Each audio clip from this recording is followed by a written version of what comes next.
पुढच्या बातमीकडे जाऊया। मुंबईमध्ये काल रात्रीपासून पावसाची संततधार सुरू आहे। हवामान विभागाने आजही मुंबईत मुसळधार पावसाचा इशारा दिलाय।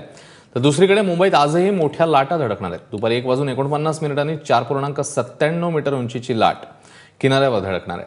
त्यामुळे मच्छीमारांसहित किनाऱ्यावर येणाऱ्यांना सतर्क राहण्याचं आवाहन करण्यात आलंय। काल यंदाच्या मोसमामधली सर्वात मोठी लाट मुंबईच्या किनाऱ्यावर धडकलेली पाहायला मिळाली।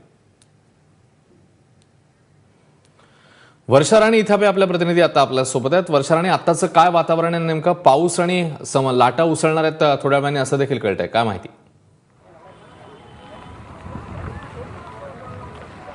हो अश्विन, सध्या मी मरीन ड्राईव्ह च्या किनाऱ्यावरच आहे आणि सध्या पाऊसही सुरू झालेला आहे आणि पावसाबरोबर भरपूर अशा लाटाही सुरू झाल्या आहेत। जी लाट आपल्याला सांगितली जात होती 1:49 समुद्राला मोठी भरती येईल आणि उंच लाटा या ठिकाणी उसळतील, पण आत्ताचीच मी 1 वाजताचीच हे पूर्ण दृश्य दाखवते, ज्यामध्ये आपण पाहू शकतोय की हा पूर्ण मरीन ड्राईव्हचा किनारा आहे आणि या किनाऱ्यावर उंच अशा लाटा फेसाळतात आहे, रस्त्याच्या बाहेरही पडतात आहे आणि जोच कचरा समुद्रामध्ये किंवा नाल्यांमधून गेला होता त्याचीच परतफेड आज समुद्र बाहेर करत आहे। भरतीच्या मार्गाने या ठिकाणी बाहेर पडलेला आहे।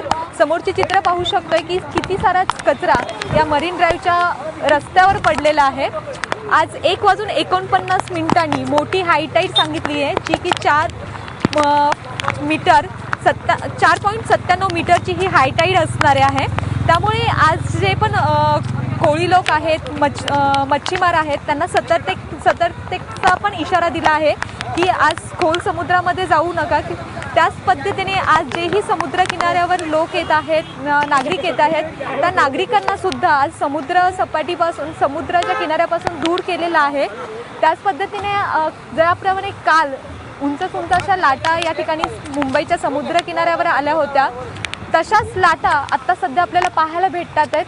हे सर्व जे चित्र आहेत हे मुंबईच्या मरीन ड्राईव्हचे आहेत आणि सध्या 1 वाजून जस्ट गेलेला आहे, त्यामुळे 2 वाजेपर्यंत तर या लाटा अजून उंच असू शकतात अश्विन।